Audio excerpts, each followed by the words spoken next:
ये भगवान की दिव्य भूमि है, ये सूर्यवंशियों की भूमि है। और आज ऐसा सुअवसर है कि आज ही के दिन भगवान श्री राम की जन्मभूमि पर मंदिर पूर्ण रूप से तैयार हो गया है। देश के प्रधानमंत्री ने आज ध्वजारोहण करके और वर्षों से जो प्रतीक्षा हो रही थी उसे पूरा किया।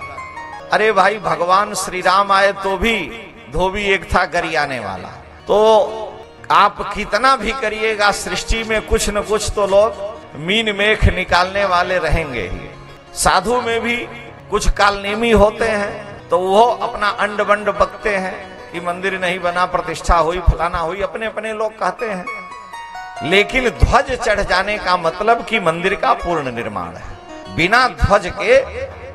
इसीलिए हमारे यहाँ कहा गया शास्त्र में कि कहीं से भी अगर आप प्रत्यक्ष मंदिर की ध्वजा देख लिए तो भगवान के दर्शन का पुण्य आपको मिल गया। और जहां से ध्वजा दिखाई दी वहीं साष्टांग लेट के प्रणाम किया तो भगवान की ध्वजा के दर्शन से भगवत दर्शन का फल मिल गया। उस ध्वजा के भी पूजन का विशेष महत्व है। और वो भी ध्वजा किसी सामान्य मंदिर की नहीं, श्री राम जी के मंदिर की, जो राष्ट्र का मंदिर है। श्री राम कोई व्यक्ति नहीं, श्री राम व्यक्ति नहीं, वृत्त की प्राप्त हुई संज्ञा है। आज मोदी जी बड़ा अच्छा बोल रहे थे, हम वो सुन रहे थे। तो श्री राम व्यक्ति नहीं, वृत्त की प्राप्त हुई संज्ञा है। श्री राम हमारा जीवन दर्शन, प्रकृति प्रीति और प्रज्ञा है। बिना राम के आदर्शों के चरमोत्कर्ष कहाँ है? बिना राम के आदर्शों के चरमोत्कर्ष कहाँ है? बिना राम के भारत में भारतवर्ष कहाँ है? न तद भविता राष्ट्रम यत्र रामो न भूपति। जहां श्री राम राजा नहीं हो, राष्ट्र राष्ट्र नहीं है। न तद भविता राष्ट्रम, वाल्मीकि रामायण का श्लोक है। न तद भविता राष्ट्रम यत्र रामो न भूपति, तद वनम भविता राष्ट्रम यत्र रामो निवत्स्यसि। वह राष्ट्र राष्ट्र नहीं है। वशिष्ठ जी कह रहे हैं कि हे दशरथ, कान खोल के सुन लो। न तद भविता राष्ट्रम, वो राष्ट्र देश देश नहीं हो सकता, हो सकेगा यत्र रामो न भूपति, जहां राम राजा नहीं है। और तद वनम भविता राष्ट्रम, वो वन ही राष्ट्र होगा यत्र रामो निवत्स्यसि, जहां राम रहेंगे वो वन ही होगा। इसीलिए राम जी अत्यंत प्रसन्न हैं। और राम जी ने कहा कि पिता दीन मोहि कानन राजू, पिता ने मुझे वन का राज्य दिया, अयोध्या का राज तो कम है। ये श्री राम राष्ट्र की आत्मा है। श्री राम से राष्ट्र है और राष्ट्र से ही श्री राम है। एक बात हमने सुन लिया तो हम हर जगह सुनाते हैं, आपको भी सुना दे रहे हैं। आप जानते भी होंगे तो भी मैं सुना दे रहा हूं, नहीं जानते हो तो जान भी जाइए। आपने सुना होगा एक भारत के बड़े पुराने, बड़ी लंबी आयु के फिल्म के व्यक्ति हैं जिनका नाम है अमिताभ बच्चन। और वो एक सीरियल चलाते हैं जिसका नाम है कौन बनेगा करोड़पति। तो हम भाई मोबाइल में हम लोग भी देख लेते हैं, झूठ कहें कि हम बड़का सिद्ध हैं, जो साफ बात है कह दिया आपको। तो हम एक दिन देख रहे थे। ऐसे हमको सिनेमा उनेमा पसंद नहीं, जिंदगी में मुश्किल से एक दो कहीं देखे होंगे, वो भी सिनेमा हाउस में नहीं। लेकिन वो हमको अच्छा लगा क्योंकि ज्ञान बढ़ता है। तो उन्होंने 1.5 करोड़ का प्रश्न पूछा, 1.5 करोड़ इनाम था। तो केरल की एक महिला थी जो हार्ट सीट पर बैठी थी, डॉक्टर थी। तो उन्होंने प्रश्न पूछा, वो पूछते चले गए। 25,000, 50,000, 1 लाख, 1.5 लाख, 75,000 तक वो जीत गई। अब 75,000 से उन्होंने कहा अगर आप उत्तर नहीं देंगी तो भी 75 लाख आपको मिलेगा, 1000 नहीं, 75 लाख मिलेगा। और बता दी तो आपको सीधे उसका दूना 1.5 करोड़ मिलेगा। तो 75 लाख का प्रश्न उन्होंने जो पूछा कि अगर बता दिया आपने तो आपको 1.5 करोड़ मिलेगा। और उन्होंने पूछा कि 4 ऑप्शन दिए। और उन्होंने जो पूछा कि जब भारत स्वतंत्र हुआ, भारत स्वतंत्र कब हुआ? 15 जनवरी 15 अगस्त 1947 को। तो उसके बाद भारत का प्रथम गणतंत्रता दिवस मनाया गया। लगभग 2.5 वर्ष बाद 26 जनवरी 1950 को भारत गणतंत्र हुआ, राष्ट्रपति व्यवस्था और सब कुछ जो हुआ, संविधान आदि लगा। तो गणतंत्रता दिवस पर उनका प्रश्न था ये 1.5 करोड़ वाला कि गणतंत्रता दिवस पर भारत सरकार ने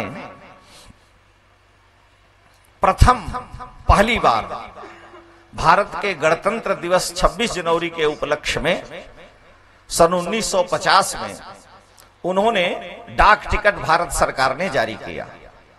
तो उस डाक टिकट पर क्या लिखा था ये आपको बताना है। उन्होंने प्रश्न पूछा और 4 ऑप्शन दिए, विकल्प 4 दिए। पहले उन्होंने दिया कि रघुपति राघव राजाराम, दूसरा कहा जन गण मन, तीसरा कहा सत्यमेव जयते और चौथा कहा वंदे मातरम। तो उन्होंने पूछा बतलाइए कि इन चारों में से डाक टिकट पर क्या लिखा था। रघुपति राघव राजाराम लिखा था कि सत्यमेव जयते लिखा था कि जनगण मन लिखा था कि वंदे मातरम लिखा था। तो उस महिला ने कहा डाक टिकट छोटा होता है तो रघुपति राघव राजाराम तो नहीं लिखा है। बहुत सोची विचारी, कोई विकल्प पूछने का तो था नहीं। उन्होंने कहा कि जनगण मन भी नहीं हो सकता क्योंकि राष्ट्रगान है, तो जनगण मन रोज गाते ही हैं। अब 2 बचे, सत्यमेव जयते और वंदे मातरम। तो उन्होंने कहा कि सत्यमेव जयते भी नोटों पर और अशोक स्तंभ पर होता है, लेकिन मुझे संशय है कि या तो सत्यमेव जयते होगा या वंदे मातरम। उन्होंने कहा नहीं तो एक बताइए निश्चय करके। तो उन्होंने कहा कि वंदे मातरम हो सकता है, लेकिन मैं दृढ़ निश्चित नहीं हूं।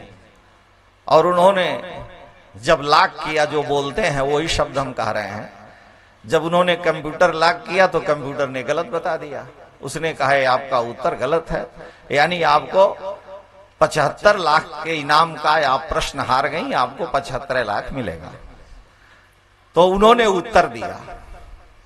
उत्तर दिया कि जनगण मन भी नहीं है, सत्यमेव जयते भी नहीं है और वंदे मातरम भी नहीं है रघुपति राघव राजाराम।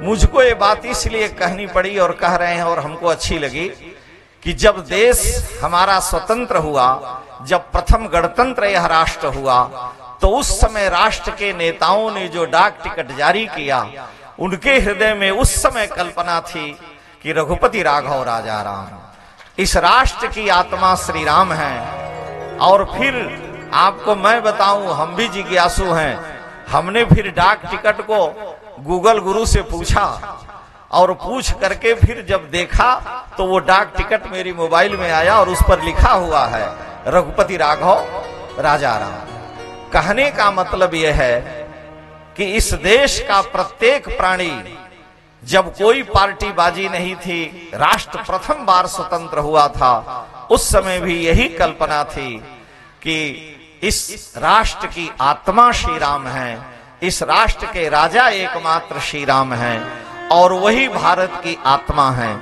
इसलिए वशिष्ठ जी ने कहा कि हे दशरथ, न तत्र भविता राष्ट्रम यत्र रामो न भूपति, तद वनम भविता राष्ट्रम यत्र रामो निवत्स्यसि। श्री राम के बिना राम के आदर्शों के चरमोत्कर्ष कहां है और बिना राम के भारत में भारतवर्ष कहां है। 500 वर्षों से प्रतीक्षा की घड़ियां समाप्त हुई। इसलिए मैं बार बार कहता हूं कि आपके देश का प्रधानमंत्री कोई सामान्य मनुष्य नहीं है, कोई दिव्य विभूति अवतार लेकर के आया। निश्चित ही इतना आत्मबल, जो हमको डराया जाता था कि खून की नदियां बहेंगी, कश्मीर अलग हो जाएगा, ये वो हो जाएगा, और उस मां को मैं साधुवाद देता हूं जिसने ऐसे बालक को जन्म दिया। आज आप देख रहे होंगे जब झंडा चल रहा था तो उस पर दृष्टि लगाए देश के प्रधानमंत्री के आंखों में प्रेमास और हाथ कांप रहे थे। तो भगवान की दिव्य शक्ति उस महामानव के अंदर ठाकुर जी ने स्थापित किया। और जो हम बाहर में जाते थे हमें इंडियन डॉग कहा जाता था, आज हम इंडियन लायंस के रूप में विश्व में प्रतिष्ठित हैं। भारतीय शेर के रूप में हमारी गरिमा है। हमने अपने उस खोए हुए गौरव को प्राप्त किया है। अयोध्या से 10-20 किलोमीटर दूर जो क्षत्रिय सूर्यवंशी ठाकुरों के गांव हैं, आप गए होंगे, नहीं हम तो देखे हैं। जीवन में उन्होंने कभी पगड़ी और जूते नहीं पहने, उनकी पीढ़ियां चली गईं। और जिस दिन भगवान श्री राम की प्रतिष्ठा हुई, उस दिन देश के प्रधानमंत्री ने उनका सम्मान किया और हमारे माननीय मुख्यमंत्री जी ने उनको पगड़ी और जूते पहनाया। क्यों? उनके वंश की परंपरा थी।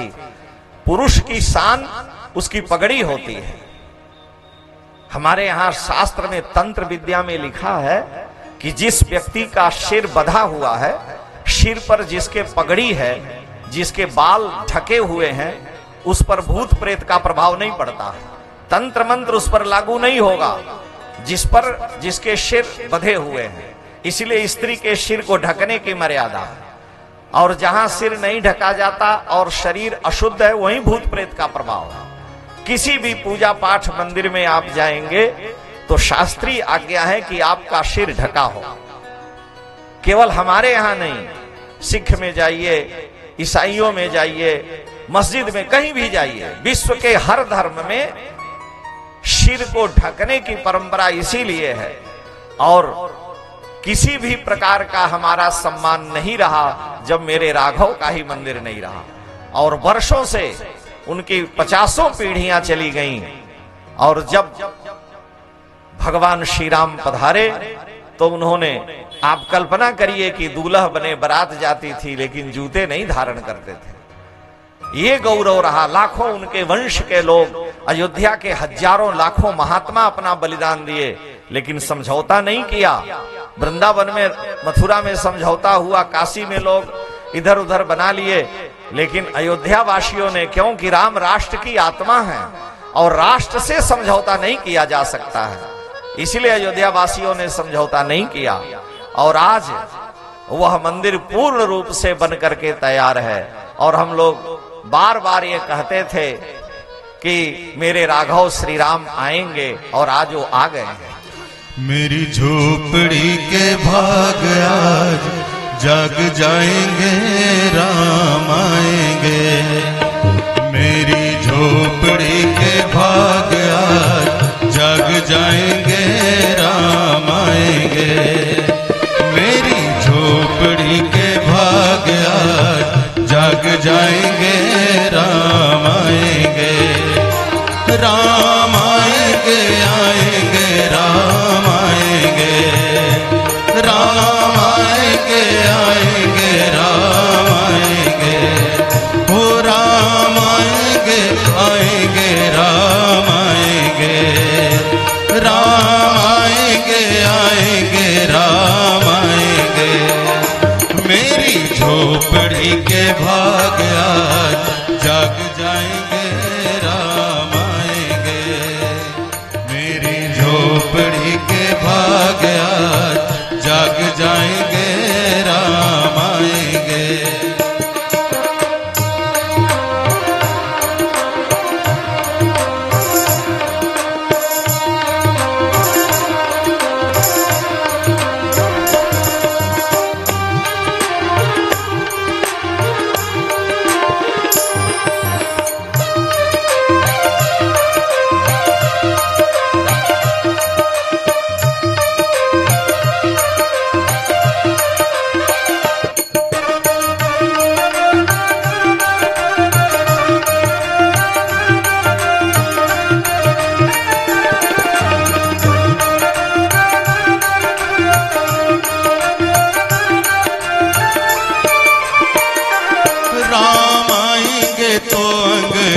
सजाऊंगी, राम आएंगे तो अंगना सजाऊंगी।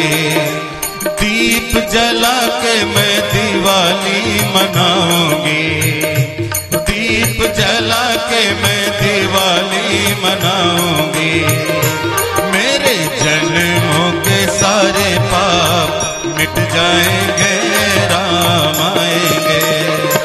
मेरे जन्मों के सारे पाप मिट जाएंगे, राम आएंगे।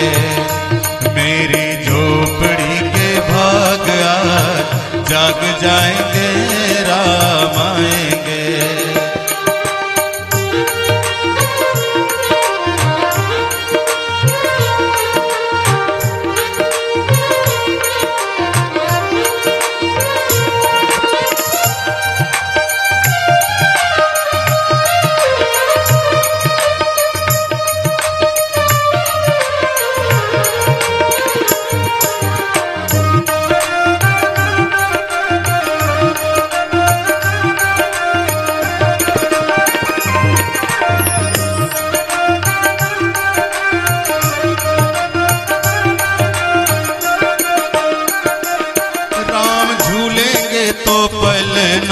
झुलाऊंगी, राम झूलेंगे तो पल ना झुलाऊंगी।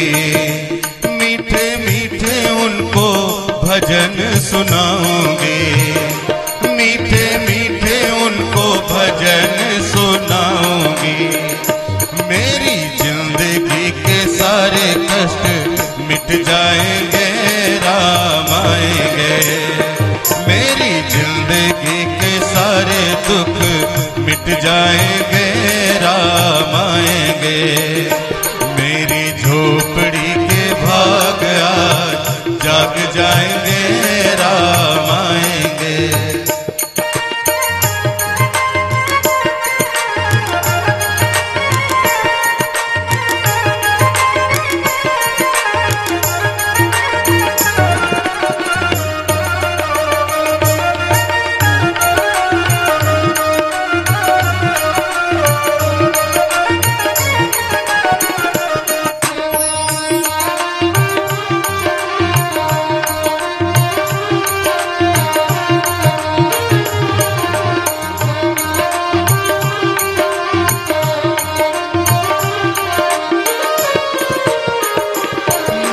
जन्म सफल हो जाएगा, मेरा जन्म सफल हो जाएगा।